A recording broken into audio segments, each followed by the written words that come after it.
Goodbye, star 666, clear to land, runway 04, surface wind 1007 knots. Clear to land, was it 4, 5 star 666. Landing checklist.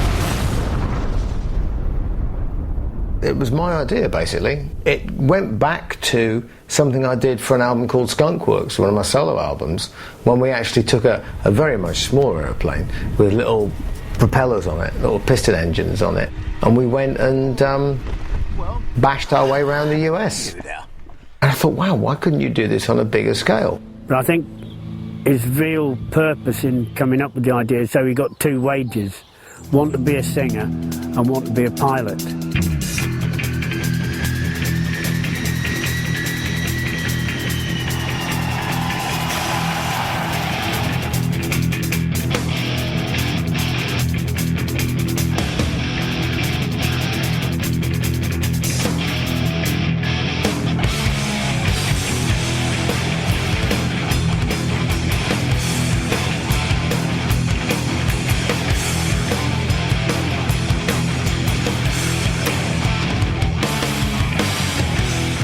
We were asked to go to Australia in '08, and we hadn't been there for a long time. We also want to go to South America.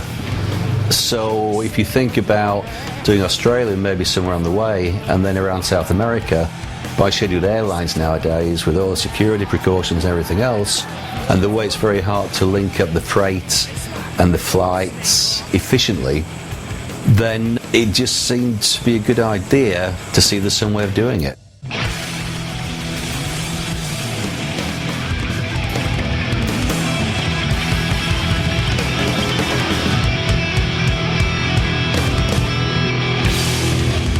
So I offered up this idea of an airplane, and I thought, well, can we get enough gear in the holds to make it viable? And it became pretty clear that we couldn't. And I said, okay, so why can't we use the back end of the airplane? Take the seats out, and we put a big cargo net in. The idea of the splitter bus in the air just seemed to be ideal if it could be done. And Bruce was, from the word go, yeah, we can do this. And he was like Bruce with so much energy straight away.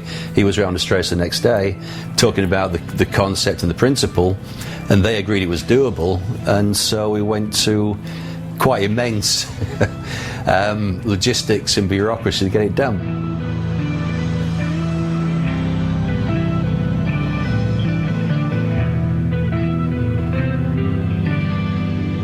It's all very well, we're going to fly an aeroplane around the world, but then you have to think which markets you want to play in. There are logistic constraints, because obviously the aeroplane needs to stop at places and refuel, and that might not be where you want to go on the routing. I had this idea that we'd do around the world in 80 days, which I like. As a manager, I like to have things to hook things on, which have got a bit of vibe to them. Well, the tour was finally finalised around, August, September of that year.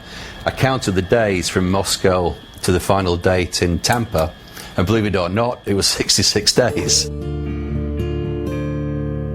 Here we are, romantic Southend Airport, and just lurking over there is Golf Sierra Tango Romeo X-Ray, otherwise known as Ed Force One, in bits because it's having a C-check. ATC Lasham are pulling the beast apart and putting it back together. And this is where I got my first job. Isn't that odd?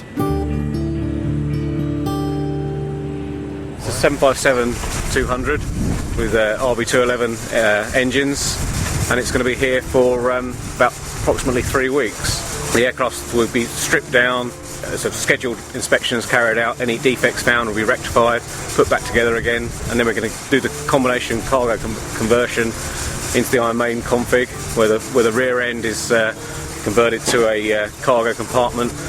We have the livery going to be put on in the hangar, so as you can see now it's a nice blank canvas, and we're going to be adding all the decals with the Eddie on the tail and the title down the back end, and it will leave here early February and positioned to Stansted, ready for its first trial load.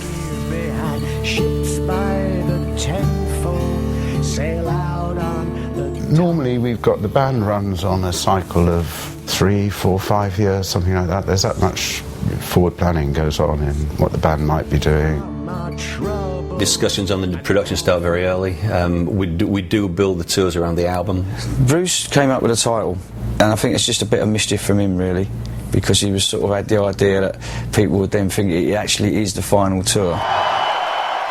We all sort of had it in the back of our minds that it wouldn't be really the final tour, but I suppose it was, you know, a good little bit of gamesmanship from him, really. Once you've got that idea, the basic idea, then it just lends itself to all the imagery, for the set, for backdrops, for eddies and everything else.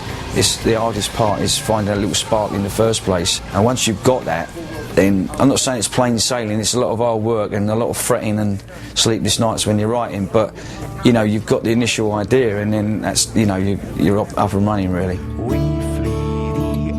Well, somewhere here at ATC Lasham there is a big white bird which should be in a few bits.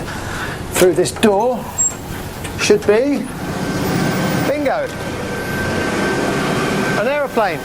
There you go, with its nose slightly out of joint. Golf Sierra Tango Romeo X-Ray, otherwise known as Ed Force One, and yeah, there she is, in bits partially. Face of contentment around in the air. The main thing that has completely changed the dynamic of our regular touring with Iron Maiden is the fact that we're flying everywhere on Ed Force One, and certainly for me there's a heck of a lot more work to do with regards to everything with the plane. I have to look after the catering side of things, where everyone is seated, how much luggage we are allowed to carry, and way in advance of all of that we have to make sure that everyone's got the correct visas as well. Visas are the most difficult thing to get. I usually start, for a tour that's happening in January, I usually start around about August. Now, we've all got 2 passports, some of us more, and it's quite legal to have 2 passports, because we've probably got 15 visas to get in such a short period of time, because you can't apply for the visas unless you're within 2 months of actually going to the country. So you can't actually get the visas, but we get all the paperwork and everything done in advance, so that we've got 2 passports, so that we get one lot of passports in for the first part of the tour, and then while we're out on tour, we then get the second one sent to us. We've got the next lot of visas in. We're travelling to so many different countries and we have to have the correct paperwork. Of course we do. It would be like anybody else travelling to these countries. The fact that we're travelling en masse, if one person doesn't have the correct paperwork, then it holds everything up, and then there's that whole knock-on effect that everything gets stalled.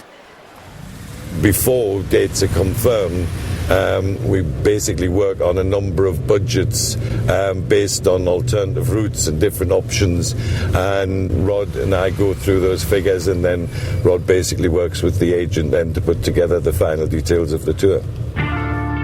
We're obviously covering some territories we've never been to, so there's been interesting challenges in terms of going to Korea and those Pacific Rim countries that we've never been to before.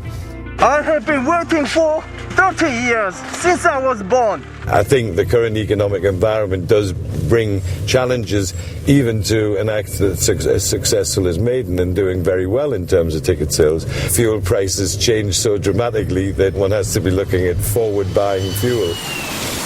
Everything around the plane is complicated, you don't actually just get a 757 and put your gear on and fly off. It's all advanced work.